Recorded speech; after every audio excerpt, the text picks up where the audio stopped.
세금 잘 알려주는 쌤 누나, 쌤 언니 투자형 세무사. 박송희 세무사입니다. 안녕하세요.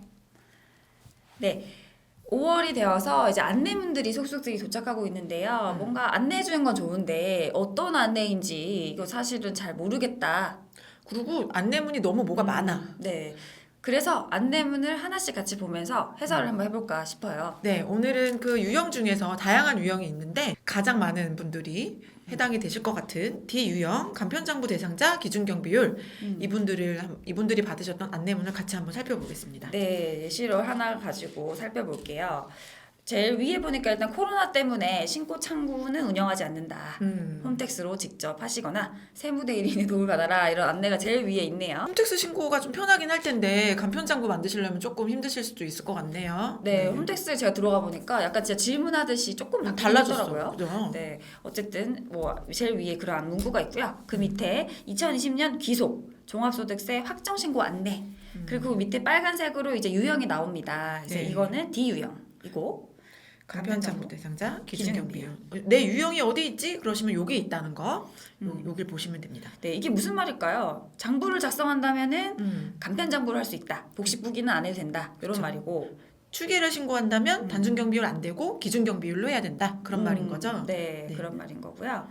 밑에 신고 기간은 이제 2021년 5월 1일부터 5월 31일까지. 네. 납부 기간도 이 사람은 2021년 5월 1일부터 5월 31일까지네요. 네. 만약에 연장되신 분들이 또 있을 수 있잖아요. 업종에 네. 따라서 아니면 영세하신 분들이나 이럴 경우에 납부 기간이 8월 30일로 연장이 되어 있겠죠? 네, 세정 지원 대상자들은 따로 표기가 될 거예요. 네. 그건 확인해 주시면 되고 이분은 부동산 임대 관련이기 때문에 네, 대상이 안 되신 거예요. 네. 자, 땡땡땡님 안녕하십니까? 네, 세금 신고하는데 안녕하다 그러니까 그렇죠. 안녕하죠. 안녕하죠. 네, 네, 네. 네. 이렇게 안녕하십니까 이렇게 나오고 세무서 안내사항이 있으니까 잘 확인하라고 나와 있네요. 이제 그 다음으로 가볼게요. 그 다음부터가 이제 중요합니다. 네, 참고 자료 이렇게 돼 있어서 2020년 기속 기장 의무 아까도 말했듯이 간편장부. 네.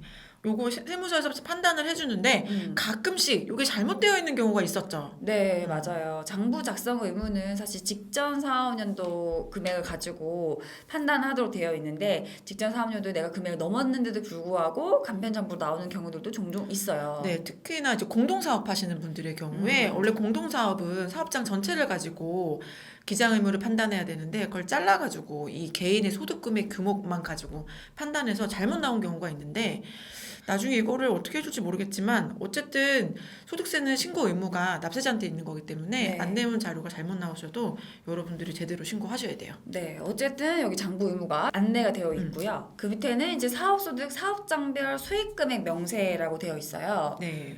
이게 사업장이 여러 개이신 분들도 있잖아요. 사업장 그쵸. 번호별로. 네네. 그 번호별로 수익 금액이 얼마인지. 이건 어떻게 해서 이거 알았을까요?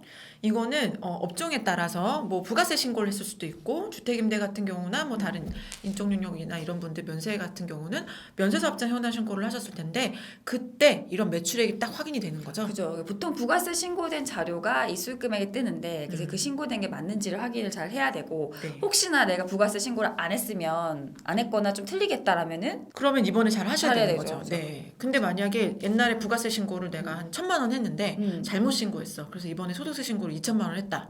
그럼 부가세 신고 다시 하라고 날라오겠죠? 그렇죠. 가산세가 있겠죠. 그렇죠. 네, 어쨌든 이 부가세 신고를 바탕으로 한 수익 금액 안내가 나올 겁니다. 그래서 1년 번호, 이거는 이제 사업장 번호가 뭐 여러 개 있으면, 근데 이건 첫 번째 사업장이다. 왜 넘버링 한 거고 그냥 네. 네, 사업자 등록번호가 나오고 이제 상호명이 나오고요. 제일 중요한 거는 당연히 사업자 등록번호겠죠. 그렇죠. 주민번호 같이. 네, 내 번호가 맞는지 확인하시면 되고 업종 코드는 여러분들 부가세 신고하시거나 면세사업자 현황 신고하실 때 등록했던 업종 코드가 나옵니다. 네, 그래서 어떤 업종 코드가 나오고 밑에 사업 형태, 공동사업자인지 아닌지가 표시가 네. 되고요.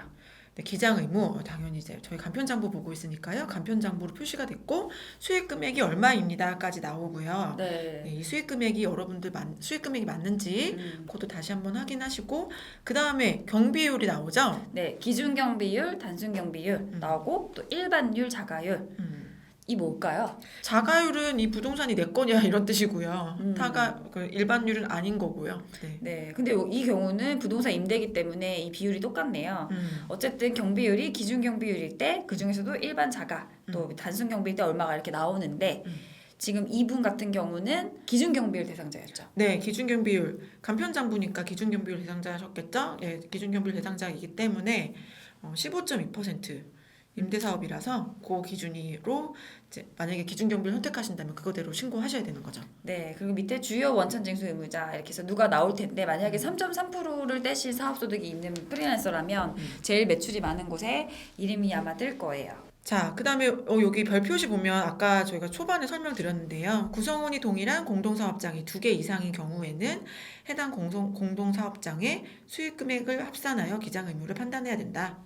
비슷한 얘기죠? 자, 그리고 종합소득이기 때문에 우리가 지금 딱 보여준 이 사업장의 사업소득만 신고하는 게 아니잖아요. 네. 그래서 다른 소득이 있는지도 확인해야 돼요. 네, 그래서 이자, 배당, 근로, 연금, 기타 이런 소득이 있는지를 표시를 해주는데 이자, 배당은 XX, 근로소득이 있다라고 되어 있네요. 네.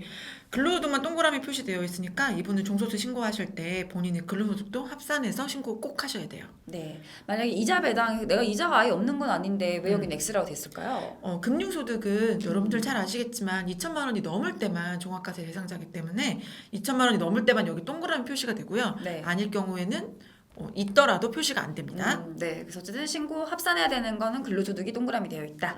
네. 네. 그래서 이렇게 소득이 있으신 분들의 경우에는 여기 자세한 자료가 안 나올 수 있으니까 반드시 홈택스 들어가셔서 나한테 소득 준 사람이 누군지 확인하셔가지고 합산해서 신고하셔야 되고요. 네. 2천만 원 이하의 주택임대 수익 금액이 얼마인지도 또 표시를 해주네요. 네, 면세사업장 신고를 했던 사람들이 여기 뜨더라고요. 네. 이 금액이 2천만 원 이하를 구분해 놓는 이유는 2천만 원 이하일 때는 분리과세를 선택할 수 있기 때문에 이 네. 금액이 여기 뜨는 것 같아요. 네, 사업자 현황 신고하신 경우에는 홈택스에서 분리과세 세액 자동 계산을 제공한다고 하니까 만약에 주택임대 소득 있으신 분들이라면 분리과세가 유리한지 종합과세가 유리한지 확인해 보셔야 되겠죠? 네. 네. 주요 공제 항목 납입액 부담액 이런 표가 하나가 나오는데요. 이것들은 미리 낸 세금이 있는지 중간연납세액이 있는지 혹은 소득공제나 세액공제 항목 중에서 국세청에서 확인해 줄 수 있는 항목들이 여기 표시가 됩니다. 네, 제일 위에 있는 게 이제 중간연납세액이네요. 네. 중간연납은 뭔가 중간에 미리 낸 세금이잖아요. 네, 2019년에 소득세 신고하신 분들 중에 사업소득이 있으신 분들이라면 그 19년에 내신 세금 중에서 반을 잘라서 원래는 11월 말에 네. 미리 내게 되죠. 네, 근데 올해는 그것도 코로나 때문에 이제 납부 기한도 연장됐었고 네. 또 세정 지원으로 많은 분들이 면제가 됐었어요. 네. 그래서 이제 0이죠, 사람들이. 네, 2019년에는 내가 중간 내내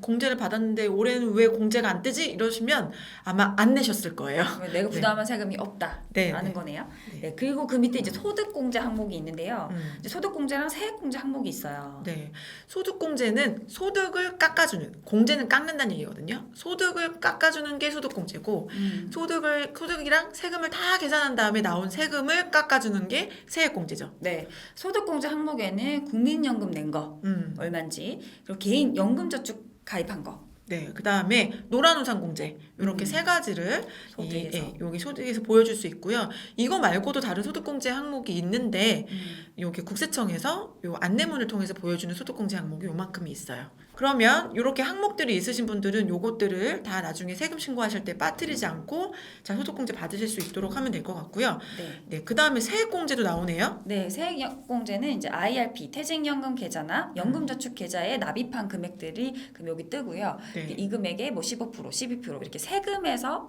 공제가 되니까 네. 세액 공제 항목 꼭 챙기셔야 됩니다. 네, 이 세액공제 항목들도 여러분들 나중에 홈택스 들어가셨을 때 놓치지 않도록 잘 들어가 있는지 숫자 체크하시면서 해야 될 것 같고요. 근데 이렇게 소득공제, 세액공제 뭔가 좋은 얘기가 있었는데 그 다음에 가산세가 나오네요. 안 했을 네. 경우. 네, 안 했을 경우 나한테는 어떤 가산세가 있는지를 안내하고 있는데요. 이분의 경우는 처음에 나오는 게 무신고 또는 무기장 가산세가 대상이 되느냐, 어떤 경우에 대상이 되냐. 네, 추계 신고할 경우에는 대상이 되나 보네요. 네, 왜냐하면 추계 신고할 때는 아까 여기 기준경비율 대상자라고 안내를 해줬었잖아요. 근데 기준경비율 적용해서 신고할 수는 있어요. 하지만 또 직전 연도에 4,800이 넘었던 사람이라면 너는 소규모 사업자가 아니기 때문에 올해 기준경비를 한다면 가산세가 있다라는 거거든요. 네. 이게 약간 헷갈리는 부분인데 D 유형이라고 해서 모두 다 추계 신고하면 끝난다. 이건 또 아니거든요. 지금 말씀하셨듯이 소규모 사업자가 아닐 경우에는 반드시 간편장부 하셔야 되고 추계신고 할 수 있지만 가산세. 네. 가산세가 또 몇 프로예요 그러면? 20%예요 세금에. 어. 그게 꽤 크거든요. 작지 않네. 간편장부 해야겠네. 네, 그래서 이분한테 너는 추계 신고를 하게 되는 경우에 가산세가 있습니다라는 안내가 있는 거고요. 네. 네, 그리고 밑에 세금 계산서 관련 보고 불성실 가산세가 있으면 여기 이제 뜰 거예요. 네, 만약에 사업용 계좌를 만들어야 되는데 사업용 계좌를 안 만드셨다. 그러면 맨 밑에 네. 사업용 계좌 미신고에 떠 있을 거고요. 맞아요. 이게 제일 좀 무섭죠. 네, 그러니까 가장 수입에. 많이 놓치시는 게 이 사업용 계좌 부분이거든요. 혼자 일하시는 분들은 사업용 계좌가 뭔지도 잘 모르시는 분들이 계시는데 잠깐 설명해 주시면 안 될까요? 네, 사업용 계좌는 올해 수입이 복식부기 의무자, 그러니까 뭐 인적 용역이면 7,500을 넘었다라고 한다면 세무서에 사업용 계좌를 등록해야 돼요. 네. 근데 이 등록했다고 해서 뭔가 큰일 나는 건 아니고요. 어떤 거죠? 그냥 주요 수입과 주요 경비는 이 사업용 계좌로 주고받겠습니다라는 약속인 거거든요. 네, 그렇다고 등록한다고 해서 그걸 뭐 막 열어보고 이런 거 아니거든요. 네, 네. 네, 그러니까 차라리 처음부터 등록하시는 게 이런 리스크를 피하는 것 같아요. 네, 우선 첫 해에 그냥 한번 해버리자. 음. 뭐 나중에 중복으로 하셔도 상관없어요. 그러니까 아무거나 쓰시는 주요 계좌가 있으시다면 하나라도 등록을 해놓으시면 괜히 쓸데없이 가산세 낼 일 없잖아요. 네. 자, 그러면 그 다음에 자세하게 이 간편장부가 무엇인지에 대해서 여태까지는 납세자 개인의 정보가 있었다면 지금은 신고도움 서비스가 이제 뒤에 연이어 나오고 있어요. 네, 그 아래는 이제 또 신고도움 서비스라고 해서 자세한 이제 이 사람에 대해서 도움을 주는 말이 있고요. 네. 그리고 또 유의사항이 또 있어요. 네. 이게 근데 약간 좀 일반적인 얘기여가지고요. 눈에 잘 안 들어오는데 그냥 자기 전에 한번 읽어보시면 좋을 것 같아요. 잠이 잘 오겠죠. 네, 그냥 피가 되고 살이 되는 얘기고 여러분 세금 신고하실 때 알면 다 도움되는 얘기거든요. 많은 유튜브 영상에서도 이걸 가지고 이렇게 설명하는 것도 많고 저희 다른 영상에서도 이 내용을 설명한 게 있는데 글씨가 너무 많아서 좀 싫지만 그래도 한번 읽어보시면 도움이 되니까 신고 전에 꼭 읽어보시면 좋을 것 같아요. 네, 오늘 저희가 이제 안내물 가지고 얘기 나눠봤고요. 그러면 오늘은 여기서 마치도록 할까요? 네, 지금까지 세금 잘 알려주는 쌤 누나 쌤 언니였습니다. 안녕.